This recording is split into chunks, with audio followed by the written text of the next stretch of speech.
جو ماں باپ کو نہ سمجھ سکے پھر وہ کچھ بھی نہ سمجھ سکے صاحب، کیونکہ ماں باپ ہیں تو سمجھ لیجئے جنت ہے، اور ماں باپ اگر نہیں ہیں تو پھر دنیا کے اندر صرف اور صرف حسرت ہے۔ یہ ذہن میں رکھیے گا۔ میں ان تمام بچوں سے مخاطب ہوں جن کو سمجھ نہیں آتا کہ ماں باپ بنیادی طور پہ کیا ہیں۔ آج اکڑ کے کہتے ہیں کہ آپ کو تو کچھ آتا نہیں، آپ کو تو بات نہیں کرنا آتی، آپ کو تو بولنا نہیں آتا، آپ کو تو گفتگو کرنا نہیں آتا، آپ تو ڈسکارڈ ہو چکے ہیں، obsolete ہو چکے ہیں، آرتھوڈاکس ہیں، دقیانوس ہیں، ڈیلیٹ ہو چکے ہیں، ہمیں پتہ ہے دنیا میں چلا کیسے جاتا ہے۔ ارے تمہیں کیا معلوم کہ دنیا میں کیسے چلا جاتا ہے؟ یہ جو چلنے کا فن ہے یہ تمہیں سکھایا کس نے تھا؟ اتنے سے تھے جب آئے تھے دنیا کے اندر، اتنے سے تھے، گز بھر کے بھی نہیں تھے۔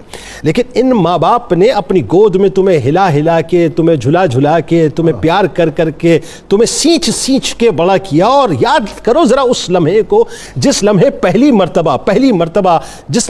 مرتبہ تمہارے ماں باپ نے اپنے قدموں کے اوپر تمہارے قدم رکھنے کے بعد تمہیں آہستہ آہستہ چلنا سکھایا تھا۔ تمہیں تو یاد بھی نہ ہوگا، کیسے یاد ہوگا؟ لیکن اگر یاد آ جائے تو اس لمحے کو یاد کرنا، اور اگر تصور کر سکو تو تصور کر لینا، پتہ چل جائے گا کہ چلنا نہیں آتا تھا، چلنا بھی انہوں نے سکھایا۔ اور یہ جو زبان تھی نا، اس زبان سے کچھ نکلتا نہیں تھا، اس زبان سے کچھ نہیں نکلتا تھا، ہاں ہوں کی آوازیں نکلتی تھی صرف۔ ان ماں باپ نے بار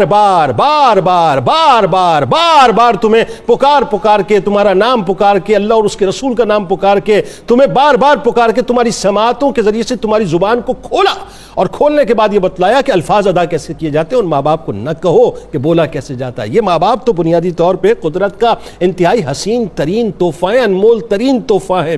یہ ماں باپ اس موسم بہار کی طرح ہیں جن کی موجودگی میں اولادیں جو ہیں بنیادی طور پہ کھیتیوں کی طرح مسلسل لہلہاتی ہیں۔ یہ ماں باپ بنیادی طور پہ اس ابر رحمت کی طرح ہیں جو بلا تخصیص اپنی اولادوں پر شفقت کا می برساتے ہیں۔ ارے یہ ماں باپ تو شجر سایہ دار کی طرح ہیں جو خود تپش سورج کی برداشت کرتے ہیں، لیکن اپنے سائے میں بیٹھی ہوئی اولادوں کو بے انتہا سایہ دیا کرتے ہیں، نرمی دیا کرتے ہیں، پیار دیا کرتے ہیں۔ یہ ماں باپ تو بنیادی طور پہ محبت ان کی شبنم کے ان پیارے قطروں کی طرح ہیں جو انتہائی شفاف ہے، انتہائی ٹرانسپیرنٹ ہے۔ یہ ماں باپ شدید حبس کے عالم میں تازہ ہوا کے ان جھونکوں کی طرح ہیں جو راحت و فرحت کا باعث ہوا کرتے ہیں۔ یہ ماں باپ تو اس زرخیز زمین کی طرح ہوتے ہیں جو خود حوادث زمانہ کے سارے حل اپنے سینے پر برداشت کرتے ہیں، مگر بچوں کی فصل پہ کسی قسم کا کوئی سمجھوتا نہیں کرتے۔ یہ ماں باپ بنیادی طور پہ یوں کہہ لیجئے کہ اس سولر سسٹم کی طرح ہوتے ہیں جس کے اوپر سورج کی تپش آتی ہے، لیکن یہ اپنے اندر سب کچھ جذب کرنے کے بعد جو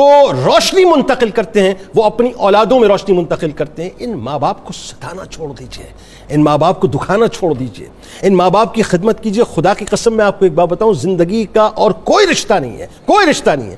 ہر رشتہ کہیں نہ کہیں جا کے ختم ہو جاتا ہے، ٹوٹ جاتا ہے، ٹوٹنے کی جو ہے وہ اس میں رہتا ہے، لیکن واحد یہ رشتہ ہے ماں باپ کا جو انتہائی تازہ ہے، انتہائی شفاف ہے،